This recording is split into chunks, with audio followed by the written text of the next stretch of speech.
তেখেতে ঘোষণা কৰিছে। সেইমতে আমি আধাৰ স্থাপন কৰা হৈ গ'ল। এতিয়া গভৰ্ণমেণ্ট ডিগ্ৰী কলেজ চিংথঙৰ প্ৰায় 80% মান কাম সম্পূৰ্ণ হৈছে আৰু ভেটেৰিনেৰী কলেজ আৰু এগ্ৰিকালচাৰ কলেজ খেৰণি আৰু ডিফুতে হ'ব মাঞ্জা। সেই কামটো এতিয়া প্ৰচেছ হৈ আছে, টেণ্ডাৰ কল কৰা হৈ গ'ল। এইটো সোনকালে কামটো আৰম্ভ হ'ব।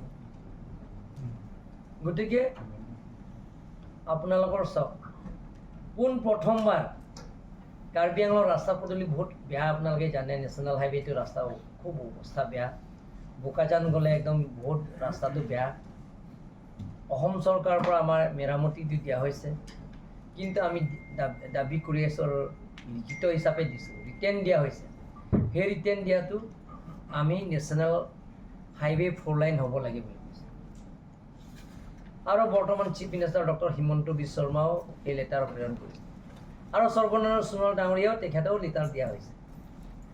আমি 3টা লেটাৰৰ নীতিন গাডকাৰী গৈ এইটো 4 লাইন ইয়াত দিব লাগে বুলি কৈছে, কিন্তু 4 লাইনৰ কামৰ চেংচন হৈছে, প্ৰায় কামটো সম্পূৰ্ণ হৈছে। 95% মান কামটো সম্পূৰ্ণ হৈছে। সেইটো আপোনালোকে চকুৰ আগতে হ'ল।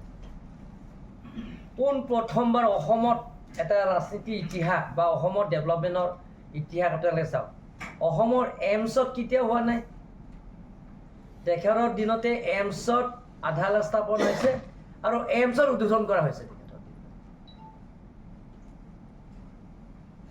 তেখেতৰ দিনতে উপহাৰ দিছে, ফাউণ্ডেশ্যন উল্লেখ কৰিছে। তেখেতৰ দিনতে ইনগ্ৰেশ্যন কৰা হৈছে। গতিকে আপোনালোকে চাওক, এতিয়া কাজিৰঙাটো মাজুলীলৈকে কাজিৰঙাত আপোনালোকে হয়তো 37 কিলোমিটাৰ্ছৰ এটা ফ্লাইঅভাৰ এইটো চেংচন কৰা হৈছে। যোৰহাটটো মাজুলীলৈকে টেনেল দি যাব, ব্ৰহ্মপুত্ৰ নদীৰ তলত দি মাজুলী যাব। সেইবিলাকৰ আঁচনি চেংচন কৰা হৈছে। আমাৰ কামাখ্যা, পবিত্ৰ কামাখ্যা মন্দিৰৰ সেইখিনিও 6 লাইনছৰ ৰাস্তাৰ চেংচন কৰা হৈছে। সেই গোটেইখিনি কাম আমাৰ নৰেন্দ্ৰ মোদী ডাঙৰীয়াই উপহাৰ দিছে। কাৰ্বি আংলঙৰ আপোনালোকে চাওক, তেখেতৰ নেতৃত্বৰ দিনত এটা স্থায়ী শান্তি হৈছে। কোনো জাতি জনগোষ্ঠীৰ লগত সংঘাত হোৱা নাই। কাৰ্বি আংলঙৰ তেখেতৰ নেতৃত্বৰ কাৰণে আজি কাৰ্বি আংলং আপোনালোকে চাওক, উগ্ৰপন্থী জন্ম হোৱা নাই তেখেতৰ দিনত। গোটেইখিনি উগ্ৰপন্থীৰ লগত আলাপ আলোচনা কৰি সমস্যাবিলাক সমাধান কৰা হৈছে। শান্তি চুক্তি কৰিছে, মেমৰেণ্ডাম অফ ছেটেলমেণ্ট স্বাক্ষৰ কৰিছে কেন্দ্ৰ চৰকাৰ, ৰাজ্য চৰকাৰ আৰু যিবিলাকৰ সংগঠন আছে তেওঁলোকৰ লগত স্বাক্ষৰ কৰাইছে। DNLA ডিমাচা উগ্ৰপন্থী আছে, তেওঁলোকৰ লগতো স্বাক্ষৰ কৰাইছে। গতিকে নৰেন্দ্ৰ মোদী 11 বছৰ যিটো ভৰি দিছে, সেইটো কাৰ্বি আংলঙৰ কাৰণে বহুত উপহাৰ দিয়া হৈছে।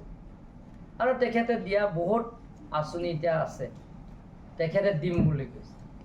এতিয়া টেণ্ডাৰ হ'ব। নেশ্যনেল হাইৱে নতুনকৈ এতিয়া ক্ৰিয়েট হৈছে।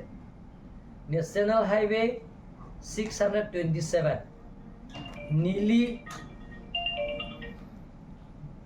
তাৰপিছত আমটেৰেং, গৈঠালাংচু, সংক্ৰাম, বৰথৈ, ডংকামুকাম, খেৰণি আৰু লগতে ডিমা হাছাও। সেই ৰাস্তাও নেশ্যনেল হাইৱে 627ৰ সেইটো আমি উপহাৰ পাইছোঁ।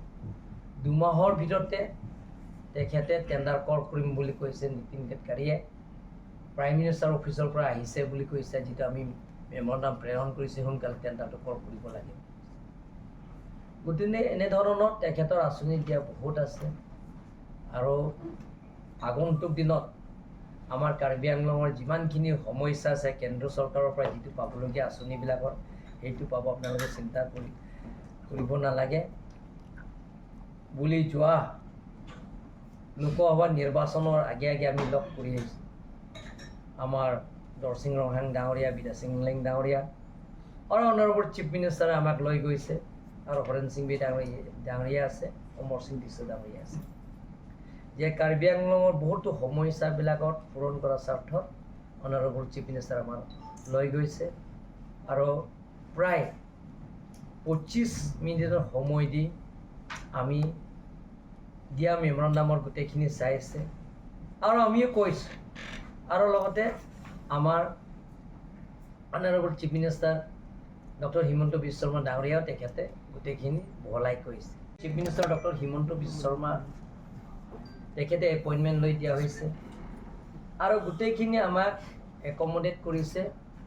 ৰাম মাধৱ তেতিয়া অৰ্গেনাইজেশ্যন ছেক্ৰেটাৰী আছে তেখেতে। আমি কাৰ্বি আংলঙৰ তেতিয়া কংগ্ৰেছ চৰকাৰো আছে। তেখেতে এপইণ্টমেণ্ট দিছে আমাক।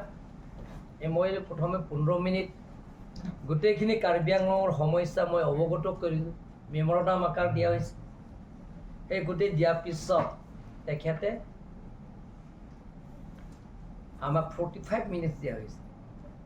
কাৰ্বি আংলঙত বহুতো সমস্যা আছে, ৰাজনীতিৰ সমস্যা বহুত দিনৰ পৰা দাবী কৰি আহিছে। সাহিত্যভাষী ৰাজ্য অসমৰ বৰ অসমৰ কৰাৰ স্বাৰ্থত সেইটো সাহিত্যভাষী ৰাজ্যটো আপোনালোকে ভুল বুজিব নালাগে। অসমৰ ভিতৰতে থাকিব, অসমৰ বাহিৰে নাযায়। State within the state of Assam. গতিকে সেই সমস্যাৰ পৰা আৰম্ভ কৰি কাৰ্বি আংলঙত আৰু ৱেষ্ট কাৰ্বি আংলঙত 26টা সমষ্টিত সমান্তৰাল হিচাপে ডেভেলপমেণ্টৰ কামবিলাকক পূৰণ কৰাৰ স্বাৰ্থত আমি 1000 কোটি টকা স্পেচিয়েল পেকেজত খুজিছোঁ। আৰু লগতে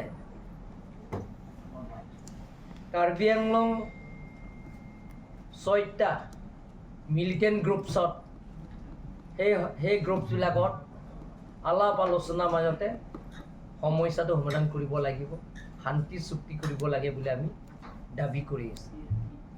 তেখেতে নেক্সট দিনত আমাক ৰিপ্লাই দিছে যে হোম মিনিষ্টাৰক প্ৰেৰণা কৰা হৈছে যে সেই সোনকালে NLF, UPLA, PDCK আৰু KPLT 3টা সংগঠনৰ লগত সোনকালে আলোচনা কৰিব লাগে বুলি হোম মিনিষ্ট্ৰীয়ত সেইটো চিফ মিনিষ্টাৰে এটা প্ৰেৰণা দিছে। আৰু সেই আমি দিয়া মেমৰেণ্ডামৰ ৰিপ্লাইও লগে লগে দিছে। আৰু নেক্সট দিনত যে নীতি আয়োগ জৰিয়তে কাৰ্বি আংলঙৰ ডেভেলপমেণ্টৰ কামৰ পূৰণ কৰিবৰ কাৰণে তেখেতে 94 crores 11 lakhs দিয়া হৈছে। ডিফু ষ্টেডিয়ামত নেশ্যনেল ষ্টেণ্ডাৰ্ড আপোনালোকে দেখা পাইছে, এইটো 45 crores, দংকামুকাম 25 crores,